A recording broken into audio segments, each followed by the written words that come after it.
Good after morning. How are we all doing? Welcome to twitch.tv/IceCreamUploads. My name is Graham D. I'm joined by the man that we call, well, Papa Smurf. Clearly, look at that hoodie. That looks like the most comfortable hoodie the world has ever seen. That is ridiculous. Look at it. Fleece-lined hood and everything. OG Gangster Bib. Let's go. Let's go. Is that better? It's beautiful. It's beautiful. It's beautiful. There we go. This is how I'm going to remain. I feel like Sonic, if I'm being honest. just reach around, grab Sonic from behind you and stick at the face of him inside your hood, and people won't know the difference. True that. How are we all doing? If you're in the chat, please do feel free to get involved, unless you are timeless, because he's either going to throw a nade at you and end your game early, or he's going to proceed to talk about Formula One. So get out of here. You guys took over our Discord all weekend with your Formula One chat. Neither me nor Bib are interested. Go away. Get out. Get out. Going really fast. The interesting thing for me to see is how toxic Formula One fans are. Like, they're all like, yeah, we're gentlemen. We sit and we just have drinks and watch cars go by. And then either half the world is pissed that Lewis Hamilton didn't win, or half the world is pissed that Lewis Hamilton should have won. It's just like, wow. There's no happy medium, is there? Yeah, people hate Lewis Hamilton, or people hate Lewis Hamilton, and everyone is like, they went from being like gentlemen's games, like full on stood there with their what's that dueling sport that you do with swords and stuff. They went from being like jousting. Yeah. Well, there was a different word that I was looking for, not jousting. There's a whatever. You went from being like all posh English gents to fencing. That's the word. Yeah, full on fencing. Stood there on your mat like, good games there. Nah, tell you who.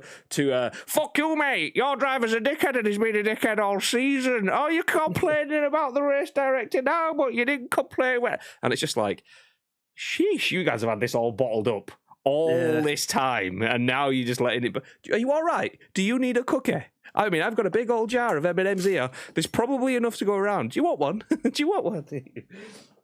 So yeah, it's been quite interesting. Anyway, if that wasn't enough controversy, fast forward to this morning / this afternoon, and UEFA draw the Champions League draw and absolutely fix it as we go. So we've got the Court of Arbitration for Sport getting involved in F1 to stop all of the world of F1 from self-imploding, and we've got the similar sort of thing from the world of football, with all eyes on UEFA at the moment, trying to pressure them into a redraw. I did see a tweet, and it was one of those like football account tweets, so I don't know how legit it was. It was 9 minutes ago or something like that, maybe a bit more like 12 now, that UEFA are currently organising, trying to seek agreement to get a redraw. I don't know whether that is true or not, but was it confirmed? BR Football have just tweeted that UEFA confirms it will redo the last 16 draw. It failed to include Man United's ball in the options to face Atletico during the first draw. It's going to take place at 2 p.m. today. Oh, fuck me. That's bad. I mean, can't wait for City to get Salzburg. It's going to be amazing.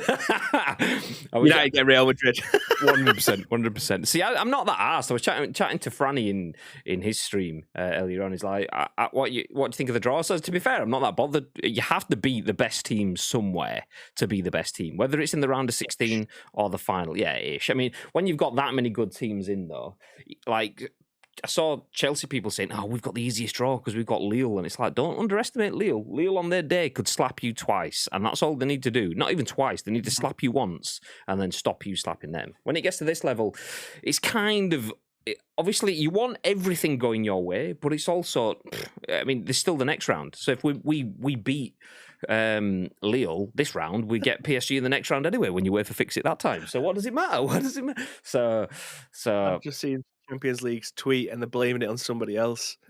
They put following a technical problem with the software via an external service provider that instructs the officials as to what teams are eligible to play each other, a material error occurred during the draw for the Champions League round of 16. As a result, it will be declared null and void and will be entirely redone at 2 p.m. Oh, bless them. It's not our fault. He did it. It was his fault, not mine. Yikes. Oh, quality. Yikes. Fun times. Just to be involved in sport. Timeless says, and football fans are angels. Timeless, stop being so defensive. God, where is this side of Timeless coming from? Nobody said football fans are angels. I think it's unanimous that football fans are dickheads. But it's interesting to see people that will usually point the finger at other sports, showing a different sides to themselves. And like Timeless has just done then, instantly pointing the finger at football fans because Formula One fans are being all toxic. Chill out, mate. Fuck. Anyway, welcome in twitch.tv/Ice Cream Uploads. My name is Graham Day. This is Bib. We are Ice Cream Uploads, a true ice creamy fashion. This is The Scoop. And it's the last week of The Scoop, a full week anyway, of 2021.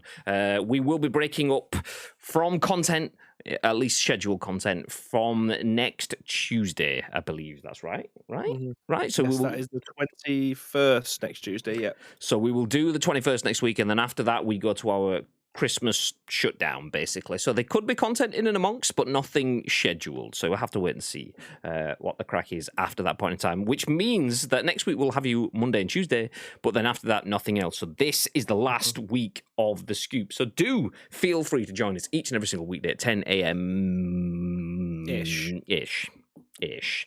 If you don't know how this works, we bring you the biggest, the best, and the breaking stories from the world of video games. We then give you our thoughts and impressions on those stories. We want to hear your thoughts and impressions on those stories, and then we want to hear your thoughts and impressions on our thoughts and impressions. If you're in the chat, please do feel free to get involved. As mentioned, we do go live at 10 a.m.-ish on twitch.tv/Ice Cream Uploads, but we also turn this stream into a podcast that goes on YouTube as a video, and then an audio podcast on iTunes and Spotify and SoundCloud and Google Play. So there is lots of places where people listen and watch on demand, over 105,000 of them so far.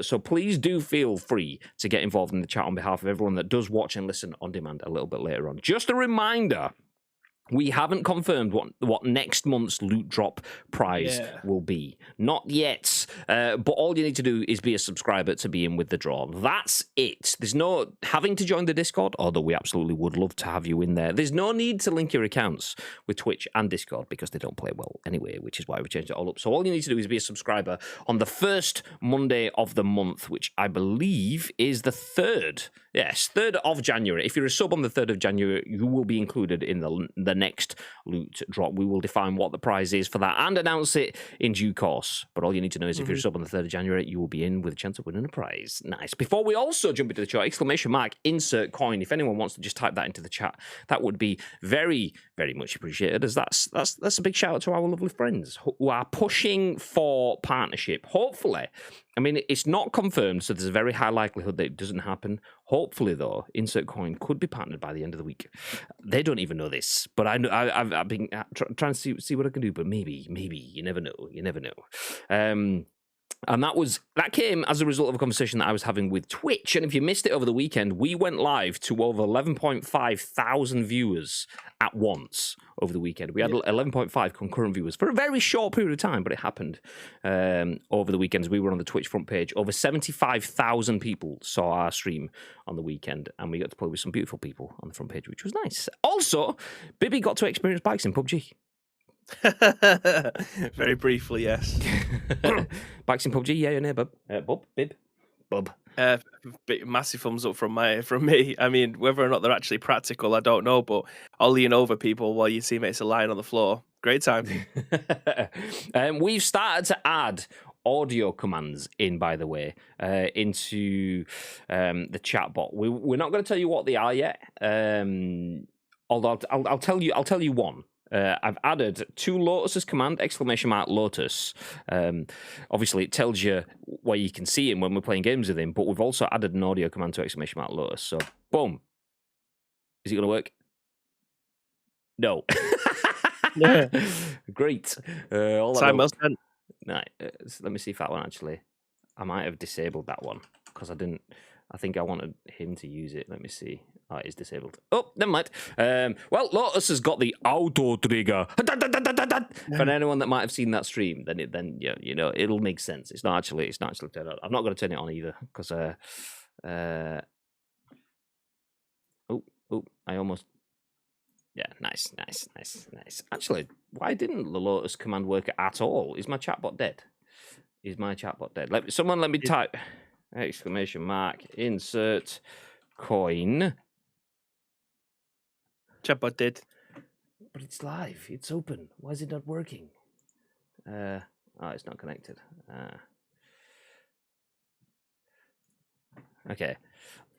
Let me try insert coin. Boom. That's working. Okay. Exclamation mark. Lotus. There we go.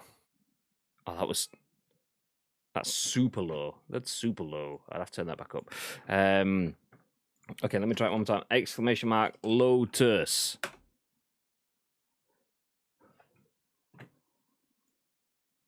Oh, sorry, I'll leave it. It's quiet. You're probably hearing about the Triggermeister. Anyway. Let me jump back up and see who is in the chat. If you are in the chat, please do feel free to get involved. As mentioned, we are going to start going through the biggest, best, and the breaking stories of the world of video games, and we want your thoughts and impressions. We have a timeless soul in the chat. Mr. Tito is in as well. Good morning, good evening, good afternoon, good whatever time of day it is. Good afternoon. The UK's #1 F1 podcast is live.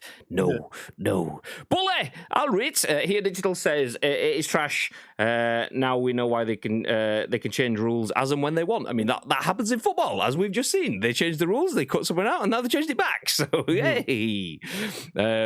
Is that a hoodie or what Precision would call a house coat? A house coat. Never heard anything so wrong in all my life. No, honestly. This is a hoodie. One of them oversized, extra large hoodies that have got like, I don't know, it's sweaty as fuck. I think when we actually start reading the news, it's going to come off because I am baking here now. I mean, they look comfy as fuck. So yours looks good. And whenever I see Shaw wearing his hoodie, it looks ridiculously comfy. So nice. Yeah. Welcome to the world of F1. Yeah, I just hate F1, to be honest, guys. Don't entertain me, man. Are we having a bit of violence in the chat? Sports fans are dickheads. Exactly. We can all be knobheads, but that's because we're all have emotional investment, so we can all be dickheads. They've been using McDonald's servers to pick the draw. Who does the cheeseburger play? Yeah. They've got hamburglared. Oh my god, get out of here! 11.5k viewers saw me kill you with a nade, but somehow survived. I don't know how you did that. Like I said, a fan of Soul. So for anyone that didn't see it on the weekend, we played PUBG all day. We got to play with the likes of Lotus, with Timeless, with Nietzscheo, with Hamish, with Naked Neil. I'm not sure if there might have been more. There may have been more. We were alive for like 7-8 hours or whatever it was, playing games all the way through the day, and it was fun. And in the very last game, which we got a dub in, Timeless did what a good person would do. He threw a smoke grenade down in a panic because his teammate had just been dropped in the last ditch shootout of the circle. Didn't realize that he didn't have the smoke grenade equipped. It was a frag grenade, so he proceeded to blow my face off. Although the what's the word I'm looking for? The right reasoning was there. He wanted to drop the smoke, and then he came legging it over to revive me, and I'm going, run away, that's a nade, move. And he didn't. He just kind of stood there and tanked it and didn't die. I was like, what? So yeah, he naded me, and then Arnold Schwarzenegger his way through it, full on a Thanos soul 100%. Who do we? Kane! His name is Kane, and he's insane. His name is Kane, and he's insane. Hello, Alrit. Can we please play the Hi Dad clip, please? If anyone has it to hand, yes. If anyone can link it in the chat, I will play it on stream. Absolutely. I don't have it preloaded though, so you'll have to send it in. Love you, Graham. I love you, Timeless. I love you, Timeless. It's one of those things. Like I said to you on social media, it happens. I've done it before. I've had it done to me before, and I will probably do it to other people in the future. Those quick panic smoke grenades where your brain is like, I have a smoke grenade equipped, and it happens so often that there's got to be some sort of like, I don't know, the controller figures it as a double press or something like that. I'm not quite sure, but yeah. It's just one of those things. We got it linked. Nice. So if you missed it, this was the highlight of the stream. This was the highlight of the stream on the weekend. Bit of context. This is me, stood here, looking out of the window of my living room, as my child, as you can just see, just up there, that little red marker, my child, We've Got Babinho, is just gone out on his BMX for the first time ever. Unassisted, no stabilizers. I mean, I'm worried. I think he's going to fall off. I'm thinking we've got grazed knees, a couple of cut elbows and stuff. But no, he flourishes. And then we go. Hi, Dad! Look, Dad! No stabilizers!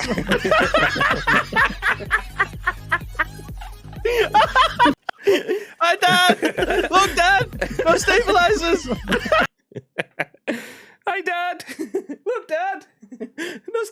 Jesus. Oh, genius.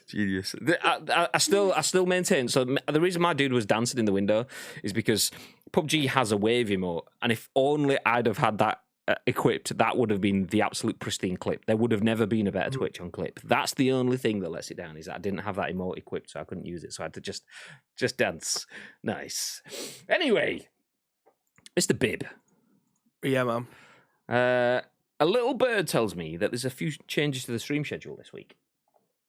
Yes, there is. So obviously we've been playing Skyrim for about a month now on the stream, which has gone down really well. I'm thoroughly enjoying it. You guys have actually managed to tempt a few of you to actually try it out. Maybe it might be your Christmas game this weekend, but as promised, I will be doing a Halo stream this week, and it will be on Sunday. So if you are in the Discord, I will be shouting people up on Sunday morning if they do want to join in for some Halo action on Halo Infinite this weekend. Nice. Also changed to the weekend schedule. I have places to be this Saturday, so I'm not going to be around on Saturday. So I will be moving my stream to another point in the week. It could be sometime during this week, like through one of the evenings, or it could be onto Sunday evening instead. So it could be on the weekend. I'm not entirely sure. It's pre-Christmas and everything's happening, so I don't actually know when I can fit in. But Saturday is a no-go. Basically, I just don't want to play with Timeless, you know. Just don't want to throw it at me. More joking. Yeah, I don't know when it is. I will still be putting the stream in, just don't know where yet at this point in time. So there will be no Saturday stream this week. Potentially 2 on another day instead. So don't forget. Still going ahead with the Wednesday and Thursday streams, though, so you can join us for some PUBG on Wednesday evening. You can join us for some Skyrim on Thursday evening, but Sunday, now Halo Day. Nice. Speaking of Halo, did you know that Halo Infinite, the game that you're about to play on Sunday, baby, is unplayable? Thanks for telling me now, Graham. Might have to change the schedule again. Well, the lead story that we are running today is by AKSHAY PATEL at thegamer.com. And the title says, Halo Infinite crossplay labelled, bunny rabbits air quotes, unplayable because of cheaters. Spartans with aimbot, as if the sniper wasn't enough already. So Halo is apparently unplayable. We'll go through that story and then we'll go through the others. I'll give you a heads up of what the other stories are. So we covered it last week that Star Wars Eclipse could be 3 to 4 years away, it's claimed. Developer Quantic Dream is allegedly struggling to hire staff. That's written by Jordan Midler at VGC. Next up, and a very different change of pace from what we're used to covering, but Android games on Windows will let you seamlessly swap from mobile to PC. So if you're like Bibby and you've got an Android phone and you've got a PC, you can start playing on one and then move to the other. We then have an update on the Activision Blizzard situation, which, surprise, surprise, takes another negative turn. I don't know how they can keep doing it, but somehow Activision finds even more negatives in an absolute shit show of the situation. And then finally, did you know that the UK has a Pokémon Center? I did not. Apparently, it quietly opened one up. There is a Pokemon Center in the UK, but before we talk about that, let's jump into this. Halo Infinite crossplay labeled unplayable because of cheaters. AKSHAY PATEL at the Gamer has the story. The tagline says, Spartans with aimbot, as if the sniper wasn't enough already. Now into the body of the article, it says, if a game has a multiplayer mode, hackers will find a way to exploit it. Halo Infinite is no exception, as hackers began to break down the experience just days after the surprise multiplayer announcement. The game has had a successful launch as both multiplayer and do you know what? I was tempted to change the camera to Bib then because I've just watched him. What was that, mince pie? No, a little bit of Scotch egg. Scotch egg. I was going to flick to you. I just watched you like shit. I'm off camera. I can quickly get this down now. Sorry, Bib. Exposed. Anyway, back into the article. The game has had a successful launch as both the multiplayer and campaign modes received high praise from critics and players alike. However, since the game supports crossplay, being available on PC and Xbox, it has now been labelled unplayable by some disgruntled fans who are tired of cheaters. Fans have been voicing their frustration on Reddit, with one post showing a player blatantly using aimbot and possibly wall hacks. What players are highlighting is the fact that the game also doesn't have any proprietary or third-party anti-cheat in place, and that can counter this problem, which makes the issue even worse. Another post on Twitter showcased a player using the sniper rifle to land consecutive headshots without using aim-down sights. Clearly, the situation seems to be getting worse, and since the game doesn't have an option to turn off crossplay, crossplay, it's all the more frustrating. 343 Industries is tackling a few complaints already. At the moment, for instance, following criticism, the studio has begun implementing new playlists so you can get into the modes of your choosing rather than being lobbed in at random. Players also complain about the Battle Pass progression, which 343 Industries continues to fine-tune with updated XP gains and challenge bonuses, and Halo Infinite is in a beta state after all. However, while some feedback has been constructive, the subreddit has been a hotbed for toxicity, going so far that moderators shut it down earlier this month. 343 Industries is already working to improve the Battle Pass, so it's only a matter of time before they start working on the hacker problem. Until then, there are certain ways you can limit what platform you can play on. While it can't be outright disabled, ranked mode lets you limit who you play with by input. There we go. Selecting the controller option shapes your pool of peers and competitors to be more console-oriented. But this isn't a surefire fix, and it means you have to play in ranked. But until a further update, this might be the best bet for avoiding hackers. I don't have too much to say on this to begin with. I mean, I'll have a bunch to say as we go through, but just the end bit is like you can go from playing casual or ranked, and your options basically, because of the cheating situation, is if you want to play with cheaters, you play casual, and if you want to play without cheaters, you play ranked. So me, as someone that usually plays casual plays, you either play the ranked, which is obviously that's pro level, that's esports level, and up leading up to that level sort of thing. Not everyone that plays ranked is pro, obviously, but the alternative way of looking at that is that's the sweat mode. That's where kills and wins matter more than the plays and the content kind of thing. So I'm not a full sweat player. I don't have the drive or the desire to be a full sweat player. So I would play in the casual mode. So it's either full sweat or cheats. So it's like, fuck! Yeah. Great. It just puts you off playing it all together, really, doesn't it? Especially from someone who, like yourself, hasn't really, and very briefly, if ever, played Halo. It just kind of thinks, do you know what? Do I really want this? You either go sweaty tryhard in full ranked, or you just do the casual and potentially get wall banged and stuff like that. It's enough to put you off, I think. And we've had this headline now, I think maybe 2 weeks ago, saying that if Halo wanted to again be the forefront of esports, that this is something that they needed to nail down then. And it seems at this moment in time that it's getting a little bit worse. Like Jordan was in our Discord yesterday saying that the geolocator stuff during a competition at the weekend has given a team a massive advantage because of the ping, the ping on the servers. Like it just seems to be people are finding ways to cheat, and luckily that got caught early doors. And I'm not sure the outcome of it just yet. I mean, I watched the video that he put in there yesterday, and I don't know what the outcome was.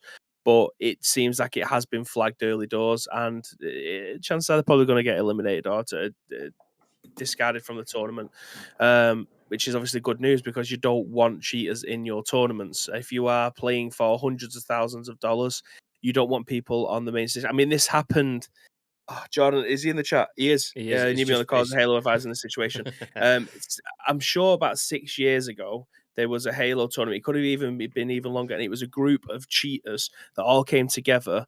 That waited until they was on like main stage and got to the semifinal because there was fantastic players, but they thought, you know what, we're just going to highlight how bad Halo has got in terms of cheating, and they managed to transport themselves from one side of the map behind a massive rock and just waited there. They went I think there was 2-1 up, and they just hid behind this rock that nobody else could get to. The other team couldn't find them, and when they did find them, they couldn't shoot them because they was like stuck behind a wall purposely, that they didn't end up dying. So they just timed it out. They just timed out. But then they ended up but they got banned anyway for obviously unsportsmanlike conduct. But they was able to do it. They was able to find glitches and just go, do you know what? This game is a farce. We're going to show you how much of a farce it is, and we're going to do something on the main esports stage. And then that was that. It's like, if this kind of stuff needs eradicating as fast as possible, because it will get to a point where this will happen again. It's, how do I put it? It's do you know what? It's a shame. It's a downright shame that Call of Duty has been, rightly so, the number one shooter for the past 3 years minimum. It may be more if you want to have all sorts of different fights in there. The reason I say that the last 3 years minimum is because PUBG and other things were up there for shooters 3 years ago. But then Call of Duty's had a massive resurgence because of good quality games with the likes of Modern Warfare, and then better quality side games that started off poorly-ish with Blackout and then evolved massively through Warzone. So Call of Duty has had the focus of the industry. There's no question about that. Warzone has propelled it right up front and centre. And they've had an absolute shit show. They've paid the price for not having an anti-cheat system in there. I did not know until reading this article on stream just a few minutes ago that what players are highlighting is the fact that the game also doesn't have any proprietary or third-party anti-cheat in place. Really? That is not that is embarrassing. And this is someone that's not a Halo person speaking, but someone that has had his eyes opened to Halo over the last 12 months or so, listening to the what's the word? The passion that you Halo players in the chat have when you're talking about Halo, listening to the enjoyment that everyone has had when they've picked up this game and they've played it right through all of the flights through to. I genuinely don't remember. I mean, obviously, in any of the like beta test flights, you're always going to get some form of issues, but you get a feeling off the end of it. It's like, yeah, there was issues, but that was fucking incredible. Or, yeah, there was issues and it was meh. Or there was issues and you could tell it just ruined it all.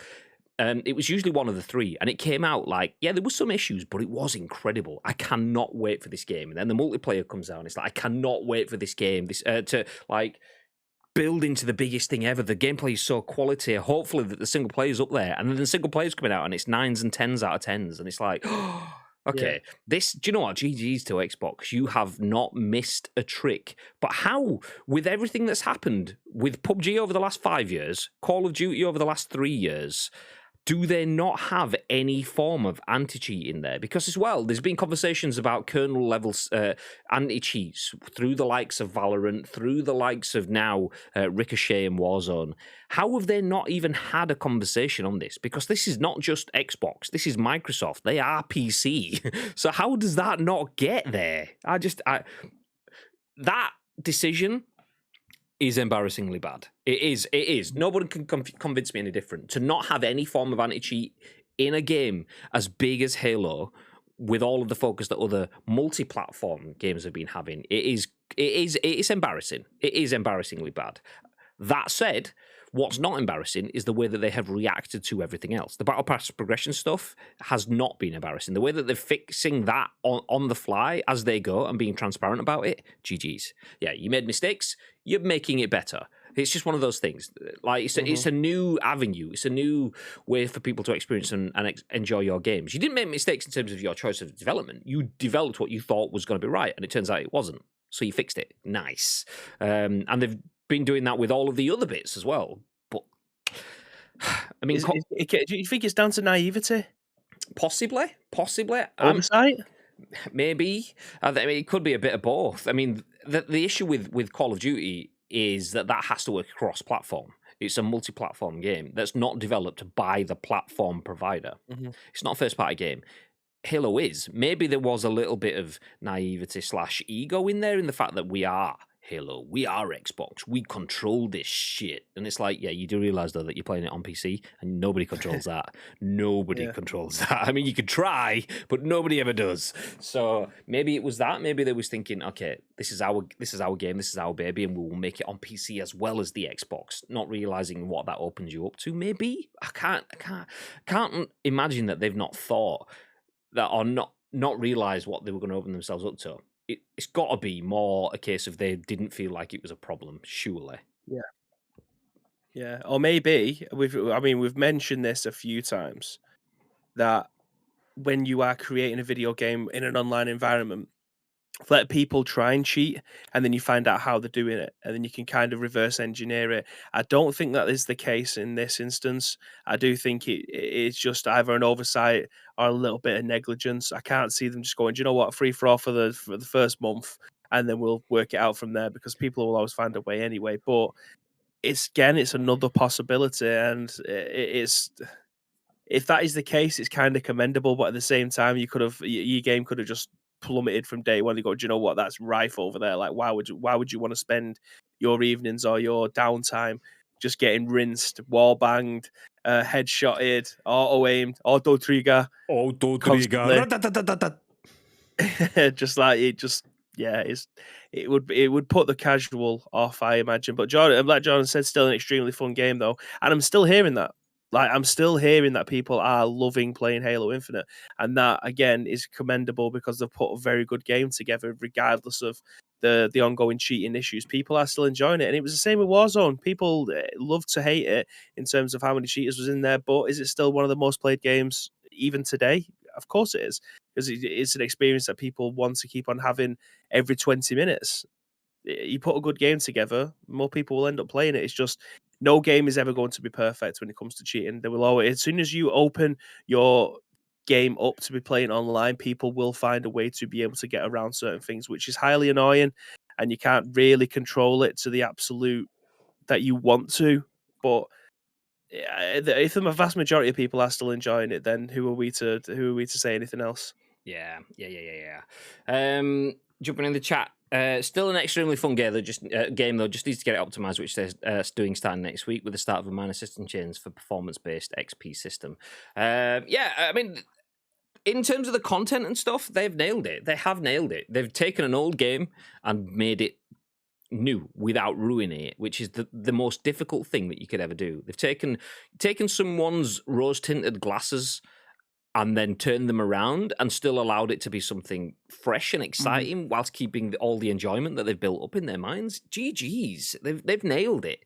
It's just a shame that the stuff around it hasn't been done, like the anti-cheat stuff. And I assume, all I can do is assume that kernel level anti-cheat stuff, look at how long that has been in the making for Call of Duty. All the way through Cold War, we were asking for, where's the anti-cheats? Where's the anti-cheats? Where's the anti-cheats? Then Vanguard launches, where's the anti-cheat? Where's the anti-cheat? Then the new Warzone stuff launches, and only like with that do we get the Ricochet anti-cheat stuff. It took so long for them to implement that. Surely it's gonna be a long period of time. I mean, with that in mind, are we expecting over a calendar year before we get anti-cheating in this? Or is this a case of this is Xbox and Microsoft? They are platform providers. They can make something a bit faster. Maybe, but I'm not convinced. So that is my only worry in there. I wouldn't be surprised though if we do see things like a lot of investment in the short-term fixes, like the not anti-cheating but cheat punishments, like the ban hammer stuff. They'll probably have teams of customer services now focusing on banning accounts, looking at that sort of stuff and get rid of the dodgy accounts. Plus, they will have, probably, if not already, it could already be underway because we covered the fact that you couldn't have crossplay off last week. If not already, I think that'll probably be an option that they're looking at because people want to get away from it. And that's an easy one, isn't it? Yeah, exactly. You have to feel, and I could be wrong, someone feel free to correct me if they've got any stats. You have to feel that the majority of Halo players are on the Xbox console rather than the PC. So if turning crossplay off saves the majority of your audience, then you get into Spock territory, and then the needs of the many outweigh the needs of the few. So yes, it doesn't fix your problem, but it sorts it out, or at least gets rid of a chunk of the issues for a large number of people. So that's how it is. I've lost the lid of my pen. It's just disappeared. I'd love to see the numbers on that, actually, like how many people are playing on console versus PC, because like I would, like you have as well, assume that a lot of people are obviously playing this on console, but whenever you include PC players and console players, albeit it makes finding games so much easier. Like imagine if the PC market and the console market on PUBG both spoke to each other, it would make your life a lot easier in trying to find a game. Me and you trying to find a duo game on Saturday, taking 5.5 minutes. That's a joke. You shouldn't not have to wait in a queue for 5.5 minutes to be able to find a game. I imagine it would have been reduced by a half or a quarter, maybe even 3/4. If that was the case, but you kind of open yourself up. Again, we've seen it on esports stages where people are taking USB drives onto the stage to be able to try and put some sort of aim hacks. I think it was CS:GO where a team, what's it called, Forgiven or Forspoken or something like that. It took a pen drive in with like Word.exe as the hack. I want to say Forsaken or something like that. Was Forsaken, it Optic Forsaken? Yeah, like just taking a USB in with Word.exe and then when there's the admins are coming over going, "What you playing at here, pal?" And he's trying to unplug Slapping a USB hands away. switch. No, leave it. Delete, delete, delete, delete, delete. It's Yikes. ridiculous. Imagine the bollocks on him to be able to do that in front of a crowd, in front of millions of people watching at home. Like, you can't. These people are ruthless. They don't care if people are watching or not. If they want to win and become top of the leaderboard, they will try and find a way of doing it. People, god damn it. man. Timeless says it should at least be an option to turn crossplay off. No, I agree. It should be. It should be. It's crossplay is a tool for the future, but sometimes we're not ready for the future, and this shows that yes, crossplay is wonderful. Having PlayStation and Xbox and PC and Switch and everything all in the same pool is wonderful. Obviously not Switch or PlayStation in this because it's an Xbox product, but that's wonderful in theory. But anyone that played PUBG when crossplay was first thrown in will know that it's not that, because Xbox players think PlayStation get desync and PlayStation players think Xbox get desync. What just happened is two systems don't communicate, so sometimes some people get a benefit and others don't. It doesn't always work properly. It's just the nature of the beast. It's the desync. It's what? It's the desync. It's Xbox desync. It was It'll always tickle me, PlayStation desync. Oh. It's the desync. Bless. But yeah, I mean, I've played on both systems. I can tell you 100% categorically that you get desync on both of them. It's just sometimes some servers don't speak to other servers, and it depends on whatever that connection is as to which one it favors at that point in time.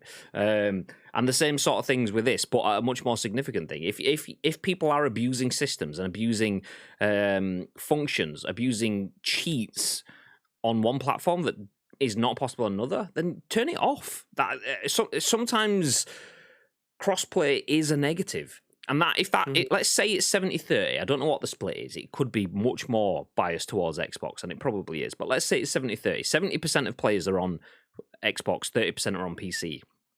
If that 30% have their playing time impacted by the crossplay being turned off by users, then it is what it is. I know that's shit for that 30%, but let's say, okay, well, only 2% of that 30% are the cheaters. That 2% are the ones that are the issue, though. But that 2%, you can't have that 2% impacting the other 70% as well. If they want to turn that off, then it just is. So yeah, having the option to turn crossplay off while they find a fix in the meantime is the only way to go.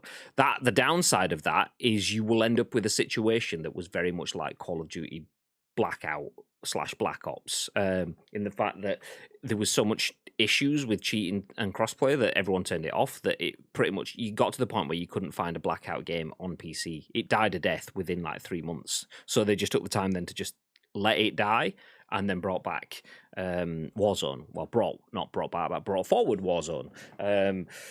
Fireteam 2. You are? Fireteam on Battlefield 2. They just let that die out. Firestorm. Oh, yeah. Oh, was it Firestorm? Yeah. Get it out of here. Yeah. You need me on your call as a Halo advisor on this situation. Do you know what, NX? Do you know if it was easy enough for me to get you on the call without like butchering the screen? So for anyone who doesn't know, this layout that we're on the screen, I'm here, Bibby's there. That is laid over the top of a Discord video thing. So if I add another call in, all of the screens get put out of place. So ideally, I'd like to just have you in as an audio thing, but that'll still change where we are. So it's not that straightforward. I would have liked to have you on it, though. Are you covering the new PS5 faceplates being sold today? No. What? Which ones are these? Give me some links. I'm getting pink, says Enix. Are these the D brand ones? If they are, then we covered it ages ago. The fact that they've just gone on sale is not really news. The fact that they were happening and they stuck the finger up to PlayStation is news, unless it's something else. The best video games channel in all of Great Britain plus all of Spain. The Doctor knows. Hey. Good morning, Doctor. How are we doing, dude? Are you okay? I should have said, how we, senor. How we, senor. Hey. Tazebad says, hi all. How are we doing, Tazebad? Sad news for Tazebad, who, despite being in the Southern Hemisphere, stayed with us for... Did you stay around for almost all of the stream on Saturday, which would have been stupidly unsociable hours to win some prizes? The prizes obviously were UK only, But because Tasbad was there, all of it, I appreciate it, dude. Very, very much appreciate it. Hero. Despite that, the UK prizes, the prizes were UK only, as it said on the social asset. But Tasbad, obviously, I'd said, yeah, you can win some stuff in the chat, not even thinking that he wasn't, because he didn't have a Twitter account. I was like, you can get involved on the stream. And obviously, he's Southern Hemisphere, so that's quite far from the UK. So I changed it. I says, okay, we'll do it so that one prize goes non-UK so that you've got a chance of winning. So anyway, stuck around for the whole stream, didn't get anything. So bad news, you didn't get anything. The good news is that literally whilst I've been sat on stream, I just looked over at my phone. I may have more stuff coming from the Koyo store. Hey. So early news, we may have more PUBG giveaways. We may have more PUBG giveaways. Just saying.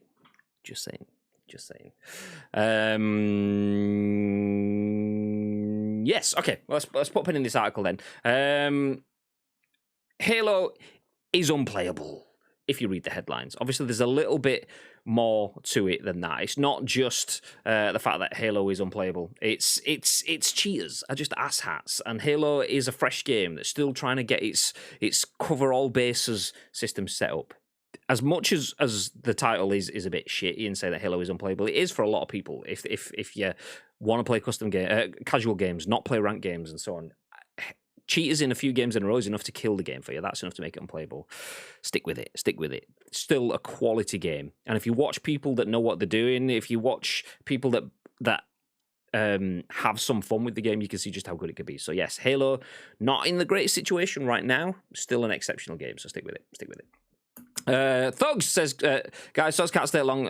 Need to go do daddy stuff. You guys are legends, man. Take care, speaks. Thank you very much, Thugs. Appreciate you dropping back in again, dude. Good to see you again. Do check out Thugs as well. If anyone has the ability to just do a shout out in the chat for Thugs, that would be very, very much appreciated. In the meantime, I will jump on to the next news story of the day. Okay, not a big Halo guy. I am very, very open to the idea of Halo Infinite, but I'm not a big Halo guy. But I am very much open to the next story. A Star Wars Eclipse could be 3 to 4 years away. Not open to that idea, mind. It's claimed. Do you know what? It is what it is. It is what it is. Jordan Midler at VGC has the article that says, developer Quantic Dream is allegedly struggling to hire staff. Star Wars Eclipse, the newly announced and long-rumoured title from Quantic Dream, could be 3 to 4 years away, it's been claimed. Tweeting on December the 10th, industry insider Tom Henderson, who corroborated the initial reports of the game earlier this year, said, a few things on Star Wars Eclipse. Being written by QD Paris, David Cage is very much involved. I'm not going to read the tweet, obviously, because it'll just be repeating the same stuff, so I'll stick with the article. He went on to claim that Eclipse is believed to be around 3 to 4 years away minimum. That's in capital letters, very big minimum. And that Quantic Dream Paris is currently struggling with hiring staff. I wonder why. Henderson's I wonder why comment likely refers to sexual assault allegations that were levelled at the company into 2019. A follow-up tweet stated that, quote, the biggest on the dev side is their internal QD engine, which wasn't built for an open world title. There are currently 60 plus job openings for Quantic Dream in Paris and 9 in Montreal. Last week, it was confirmed that Eclipse is set in the High Republic era. It was announced during the Game Awards. Quote, Star Wars Eclipse is the first video game to be set in an uncharted region of the Outer Rim during the High Republic era, known as the Golden Age of the Jedi, Quantic Dream said. The game will build upon Quantic Dream's expertise in delivering deeply branching narratives and will go beyond their already established acclaim. Players' choices will be at the heart of the experience, as every decision can have a dramatic impact on the course of the story. The first trailer shows off impressive visuals, including footage of Yoda and the planet Naboo. I'll hit play on that now. I'll keep it muted. But what are your thoughts, Bib? 3 to 4 years away. Does that sound about right? Yeah, but why have they shown it so soon then? Because that's a long time. Like, we've seen games get announced and be out within the year. I mean, obviously, the teams have been working on them for like 3 or 4 years, but by the time this comes out, if it is 4 years, the PS5 and the Xbox Series X and S will have been out for 5 years at this point. That's a long time. And you'd expect 2 years after that, or maybe even a year after that, you'll be moving on to another next-gen console, the PS6 or whatever. So it feels like this is a little bit too early, if I'm being honest. How long have they been working on it to be able to show the trailer that's been in there. I can't see them being able to knock that trailer up in like 3 days. Nah, it's badass. So it's on screen right now. You can see the quality of the character models, the lighting, the environments. It looks fucking incredible. Yes, guaranteed. This is VT. Like it's an FMV sequence. It's not in-game motion, but still, you have to have all of those individual elements created to get to this point. That's not something you can spaff out. This is still at least months of work in this. Usually, if you're creating these character models as well, you'll spend that much time in making these detailed models because you will be using them within games and so on. So, yeah, I'm not sure. 3 to 4 years does sound like quite a long way. I mean, if you throw into the fact that Quantic Dream is struggling to hire staff, then you can see that spreading it out. But 3 to 4 years because of delays is not cost effective. 3 to 4 years because that's what you are looking for development. That is cost effective. So if it's already 3 to 4 years back because they can't hire staff, that puts a little bit of worry in my mind, because if a game is being delayed because they can't meet deadlines, that's where you get the CD Projekt Red sort of scenario of, fuck it, that'll do. Let's put it out. We'll fix it afterwards. Yeah. And nobody wants that in an open world Star Wars game. If we get an open world Star Wars game, that's kind of like that's akin to getting a full on like GTA Pokemon sort of game, which obviously we're never going to get. But yeah, GTA Star Wars, yes please. GTA Star Wars that's rushed and doesn't quite do anything. Nah, I'm all right, Tar. Yeah, just 4 years is such a long time, especially when you just announced your game. The game can change multiple times during that period as to what you want your game to look like. So it just felt, I thought it would be a lot sooner than that. I thought it might be 2 years, probably max. But I don't know. I mean, I'm still looking forward to it. The trailer, like I said, is absolutely badass. Yeah. Like, I can't wait to see more from it. What it will look like in 4 years' time, I genuinely have no idea. No idea. It is bizarre though, like to announce something like this 3 to 4 years ahead of time. Because if you think 3 to 4 years ago, video games didn't have battle passes. Yeah, like that's how much the landscape has changed in 3 to 4 years. So if they're announcing this 3 to 4 years before release, like how much will it change between now and then? How much would it have to change just to be a viable option between now and then? It's bizarre. The time that says Cyberpunk was announced a silly amount of time before launch. Nothing new there. Yeah, that was like 7 years. Absolute madness. Absolute madness. The thing is as well... Still wasn't enough time to save it as well. No. The thing is as well, is like, you kind of get to a trade-off with video games now. We demand video games that use the full extent of the hardware that we have at our disposal. We want stuff that has ray tracing. We want stuff that uses the SSD. We want massive environments that have like sprawling landscapes. We want multiple players using different connections, network connections, hundreds of players in the same game, and all that sort of stuff, all thrown in, which means video games take shitloads more time to develop. And then you get kind of this trade-off where, okay, we need to make the game as good as it can be, but there is a tipping point where we start to just lose money because we've put so much time paying wages and paying for development staff and resources to make the game that we will never make that money back. So video games have to cut off at some point, but we still demand more. So the only way you can do that is to make it quicker for video games to be developed.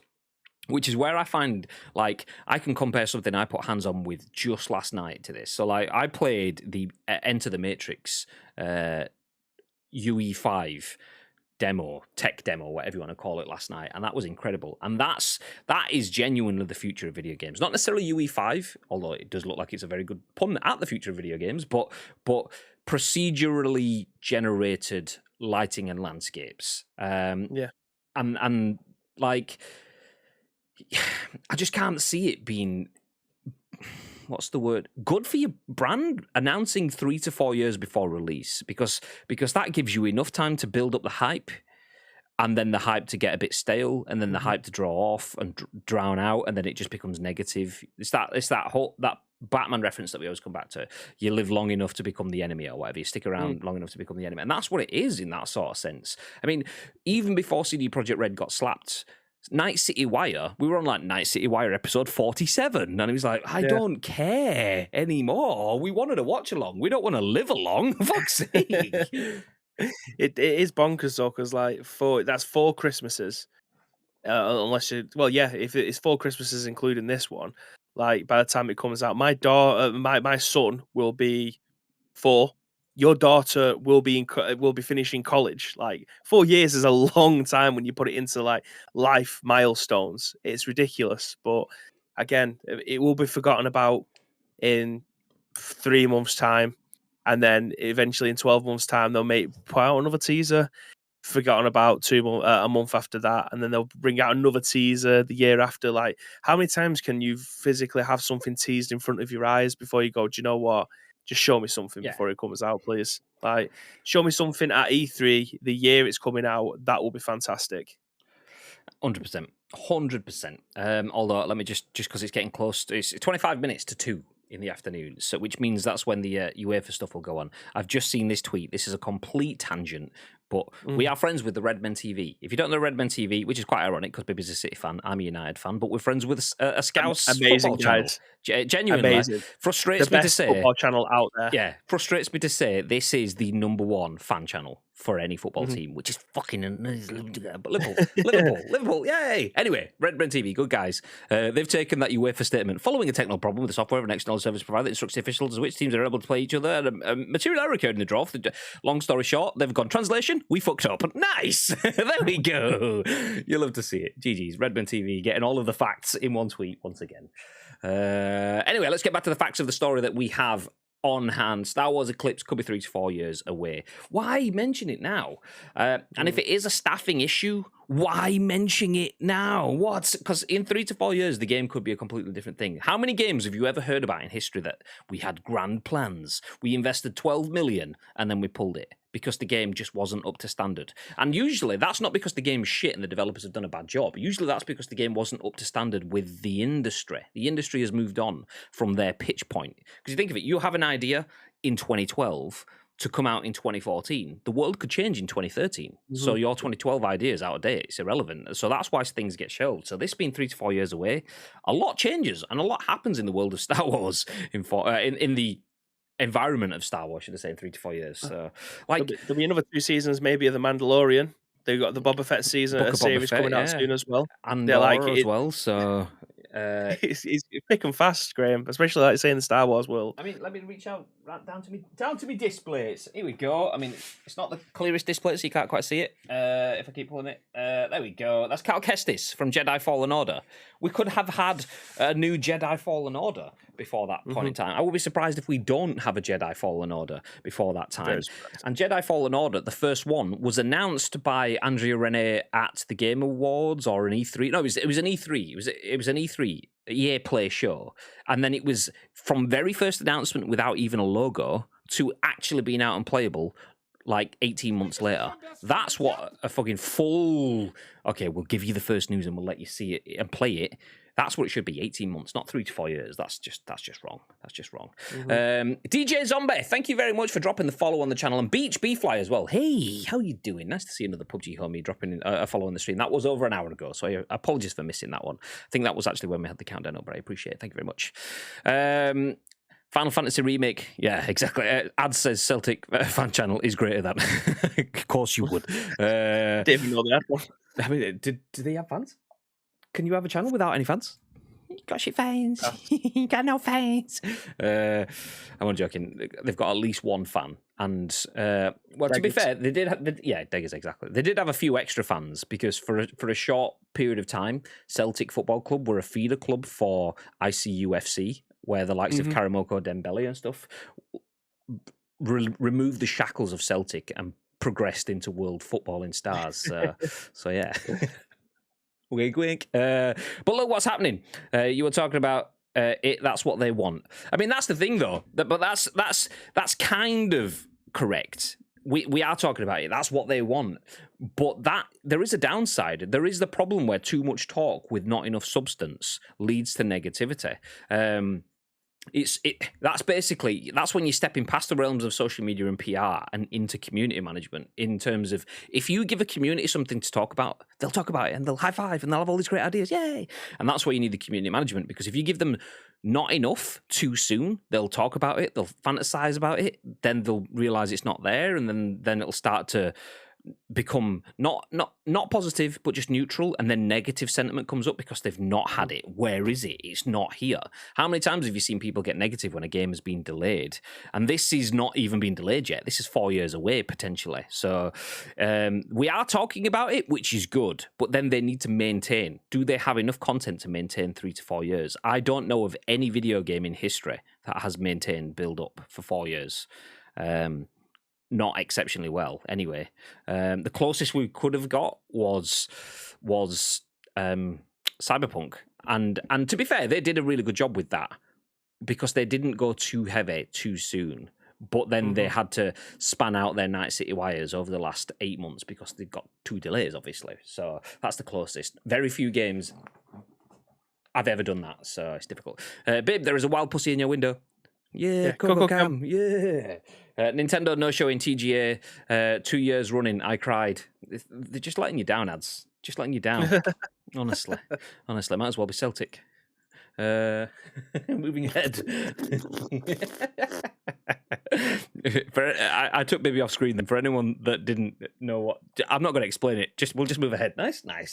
Tyler Colp at PC Gamer says Android games on Windows will let you seamlessly swap from mobile to PC. Google will bring games to Windows devices in 2022. So soon you'll be able to play a game on your Android device and then pick up where you left off on your PC. Google announced that it will bring a Google Play app to Windows 10 and 11 devices next year, allowing you to play both emulated and natively designed Android games on your PC for the first time. The service won't stream games through the cloud or a Wi-Fi connection. Instead, it'll let you access Google's own App Store, just like you can do on tablets and Chromebooks currently, and install games on your Windows devices. Quote, this will be a native Windows app distributed by Google, which will support Windows 10 and up. Google's product director of games on Android told The Verge. Windows 11 PCs are already technically have official access to Android games via a test version of the Amazon App Store. Only about 50 apps are available on the store, and they don't appear to sync with any other devices. Unofficially, you can install emulators like BlueStacks to run Android games on your PC. The company recently released BlueStacks X that enables you to play Android games in a browser over the cloud, but it's still in beta. Right now, BlueStacks is the popular way to get Android games on your PC, but because the way BlueStacks is designed to emulate a phone, it's resource-intensive, goddamn, and restricts what games are available to download. Google's official integration on Windows shouldn't have those issues. It's unclear how many games and apps will be available through the upcoming app, though it might take time for it to offer a robust amount of games. The ability to play games on your phone and swap over to PC right where you left off is usually the kind of thing you see constrained to one company's set of devices. So many of us juggle phones, tablets, and PCs every day. If the Google Play Store on Windows has plenty of notable games to choose from, it could considerably change how we interact with the games we play. Not a mobile gamer. Not really interested. Because why? Why would I start if I could play Master League? Which is just going to get people going, you can't play Master League right now. But if I could play Master League on my PlayStation and then play Master League on my phone, and it's two separate things, why would I bother with my phone when I've got a fully fledged Master League? If I can get myself through Master League, for those that don't, it's a football game career mode. If I could play my football career mode and get to a point where I've just got a few back-to-back games, and then I could take that with me on my train journey or on a plane flight or my commute or whatever, do my games or just do the transfer window bits if that's what you want to do instead, and then continue with that on my big screen experience when I get home or on my PC when I get home. Beautiful. That opens mobile gaming up to me, but it's just not an option. Sounds like it could be. That's exciting. Yeah. What are your thoughts, babe? Yeah, like I said, it's not an option with the giant caveat on yet. I feel like we're getting to a point now where you can probably have like your mobile would be able to put out graphics that maybe the Nintendo Switch, because let's be honest, the Nintendo Switch isn't as powerful and nowhere near as powerful as maybe the PS4 and the Xbox One. It's nowhere near as powerful as the PlayStation 5 and the Xbox Series S and X, but comparable to the PlayStation 3 and Xbox 360, I feel like that is a very viable option. So what does that mean for you in your mobile gaming? You will probably get a lot of ports. Like, I mean, the notable ones, you got Grand Theft Auto and stuff like that.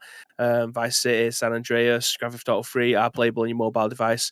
but also games like Genshin Impact, which is a very demanding game. Like unless you have a high-end mobile phone, it's quite a difficult game for you to be able to run properly. Like the draw distance is obviously nowhere near as good as the PC and your console, but it's still playable. A lot of people are still playing Genshin Impact on your mobile phone. So what does this mean for the future of video games?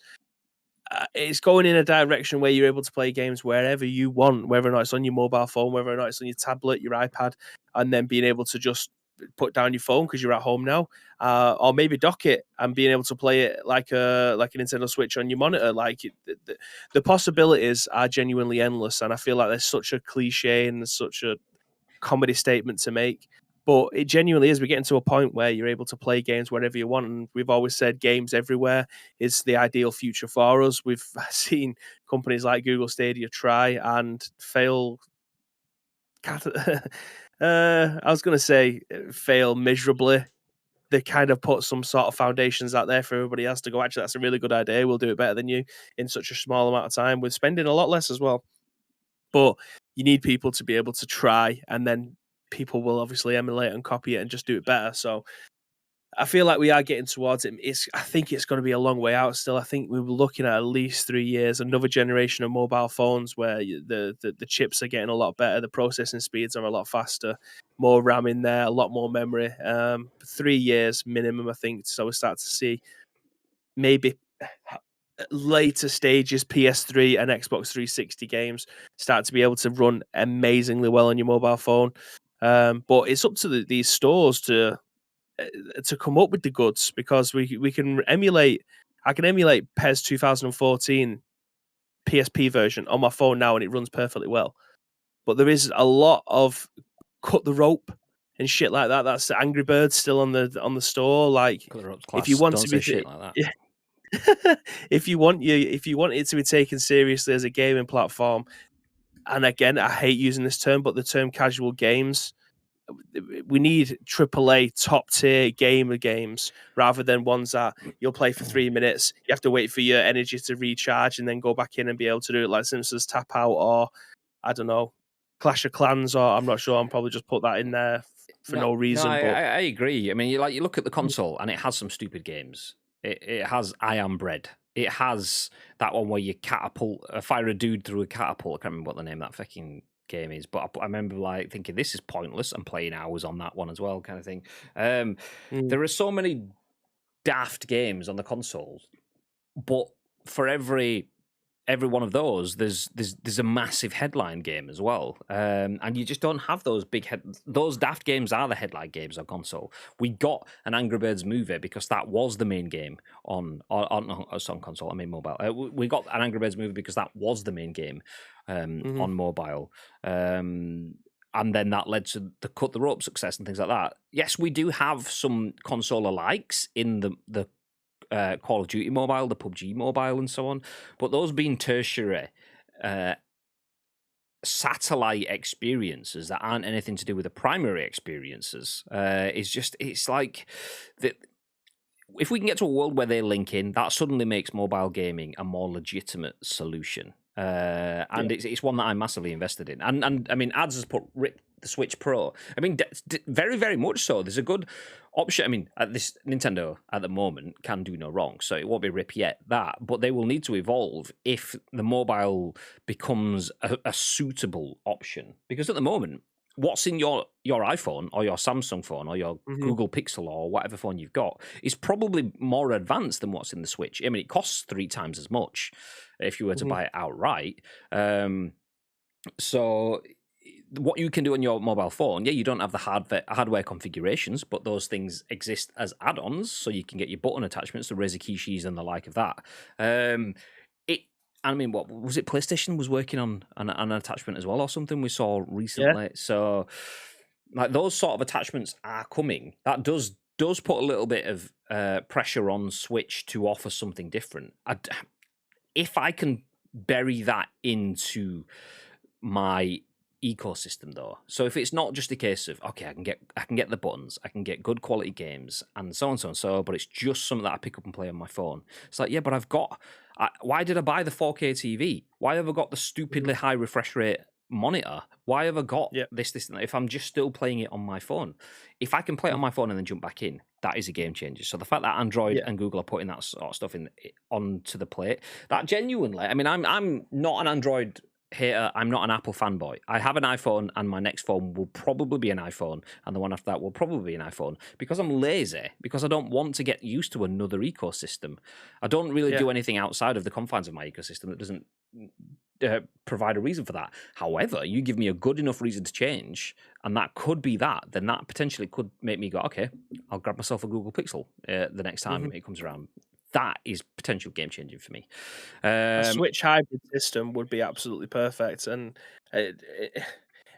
narrowing down what your brother said there about BlueStacks is the reason why I don't use it, because it is so resource heavy. Like, if you have a PC, it needs to be like the fastest processor, the most RAM, the best motherboard. Like, I've tried to use BlueStacks on many PCs. Like, when I bought mine 4 years ago, it was top of the range. It isn't now, because the graphics cards seem to come out every single week, and new processors and things like that. yeah. So it's difficult to be able to try and keep up with that. At the time, even my PC couldn't run it. It runs certain games at very low frame rates, but if you want to try and play a mobile game that runs just as well on your phone that's on your PC, you need to spend the dough. Do you know what I mean? So I don't think we're necessarily there yet either, but having a mobile device that is like a Nintendo Switch, that is more powerful than the Nintendo Switch. Most mobile phones nowadays probably are, in terms of what's inside them. And like you say, the price that you end up paying for them as well, because they are a mobile device. If you could have something that is like Switch-esque, where you can dock it and you're able to play all your emulators, you can get emulators for your phone for every single console. Whether or not some of them are compatible, like the Dreamcast is a little bit hit and miss. GameCube, again, a little bit hit and miss. But they are still available there. You might just have to turn the resolution down and the frame rates and stuff like that. So we are getting there. I still think we are 3 years minimum for it to be a viable gaming option for you to be able to play. But again, just it's in time for Star up Wars. to the developers. Nice. Yeah, just in time for Star Wars. But again, we are still in the hands and at the mercy of video game publishers and developers bringing out good versions of their games, or games specifically made for mobile devices, because I think they are few and far between. No, I agree, and that we've seen it with the Switch already. You can play Doom and the like on your Switch. Okay, well, that makes my Switch a proper gaming console, not just my alternate console. It's a viable first choice console, not just a second choice console. So mobile needs to break through that barrier. Absolutely. Timeless says, hold on, my Switch and my phone aren't as powerful as the Series X and PS5. Salesman lied to me. I'm taking this to Video Game Awards. Get out of here. Here Digital says cloud gaming is... Oh, actually, before that, it said Star Wars is a different beast to most brands. Fans will wait. No, I agree with that. I do agree with that. But it's almost like we talk about this show. We speak to 10% of the video games audience, because 90% of the video games audience don't care about video games news. It's the mainstream audience that don't care. And that's the same sort of thing with Star Wars. The mainstream audience may pick it up. The mainstream audience are the ones that may also...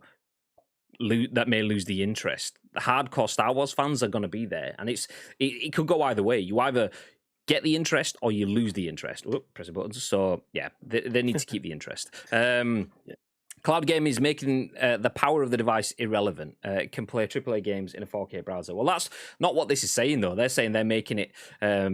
It's non-cloud. It's within device itself, yeah. So they're having it an app specifically on the device that runs the apps and stuff within that.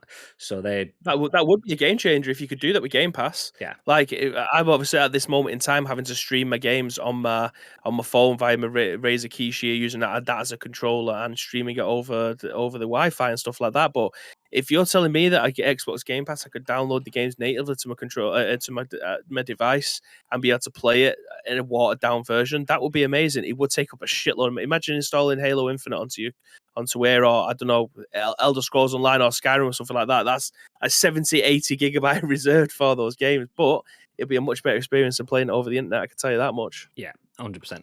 Until the internet gets to that point. I mean, cloud gaming is still the future. 100% still the future. But the future, as we've already talked about with other bits, we're not quite there yet, sadly. And that's the point. We never always will be. Stadia controller with Chromecast Ultra costs 20 quid and is 4K. Yeah, we've got 2 Stadia controllers and we won't be using them anytime soon. So cloud gaming is wonderful. In theory. In reality, we pre-ordered 2 Stadia controllers for our studio setup, and some things are okay with it. But for the stuff that we play, I mean, I play PUBG. I will not ever be playing PUBG on Stadia until it changes, until it gets better, until software changes, until hardware changes, until I don't know what it is. We played it in the office. We play games in the office, and we've got business speeds on our internet. Let's put it that way. Speed was irrelevant. So it's the theory around it is wonderful. It's definitely the future, but as mentioned, the future is tomorrow, is the day after. It's not today yet. Mr. T says it's 10 a.m.-ish. I'm not late. No one say anything. Cool. Cheers. Thanks. Nice. It is 10 a.m.-ish. You're welcome. You're welcome in, Mr. T. Oh, shout out to Mr. T as well, by the way, who was on stage near Saga Connects over the weekend as well, doing his corporate professional, I'm a badass kind of thing. I mean, you're supposed to sit up on a stage and give meaningful advice about how creators can connect with brands within the industry, but instead you just sat there looking like some sort of like Calvin Klein underwear model. I don't think you took it properly seriously. Love. No, GG. Shout out to Mr. T. Shout out to Mr. T. Let's pick up the pace, though, move ahead. We're going to fly through the next 2 articles. Different ends of the spectrum in terms of severity, but we'll go through them quickly nonetheless because we are running out of time. The first one is written by Stephany at VG247. It says, Activision Blizzard exec sends email to employees discouraging potential unionization. Nice. Not. Activision Blizzard does not want a union getting involved as it tries to deal with current troubles. Of course it doesn't. Of course it doesn't. Imagine a big business not wanting a union to get involved to back it. Anyway, sorry, I'll leave my stuff until the end. Activision Blizzard employees received an email recently indicating improving company culture should be achieved within the company and not through a union organization. A Washington Post report indicates the company-wide email was sent to Activision Blizzard employees by Chief Administrative Officer Brian Bulatau. The email comes in the wake of employees who are considering forming a union and have been asked by the Media Labor Union Commission's Communications Workers of America, CWA, to sign union cards, which could result in employees voting to go union. The email also comes after a strike fund was created on GoFundMe for Activision Blizzard workers who walked out in protest over the recent redundancies at Raven Software, which affected 60 employees. In the email, Bulatau states there could be consequences, that's air quotes, by the way, to signing with the labour union, and that, quote, dialogue between leaders and employees is the better path. Quotes, we ask only that you take time to consider the consequences of your signature on the binding legal document presented to you by the CWA, stated Bulatau. Achieving our workplace culture aspirations will best occur through active, transparent dialogue between leaders and employees that we can act upon quickly. That is the better path than simply signing an electronic form offered to you by CWA or awaiting the outcome of a legally mandated and regulated bargaining process sometime in the future, end quote. Speaking with the Washington Post, Cornell University's Reza L. Leibowitz, a labor and employment law professor, stated the email, quote, plays close to the line of illegality by implying that the company's pledged progress in workplace conditions is linked to the company being non-union. Leibowitz also states that the email presents a hardline anti-union message to pressure employees against supporting unionization. Things have been sour at Activision Blizzard since a July lawsuit by the DFEH was brought against it for allegations for discrimination. And so, do you know, we can leave that there. You get the idea.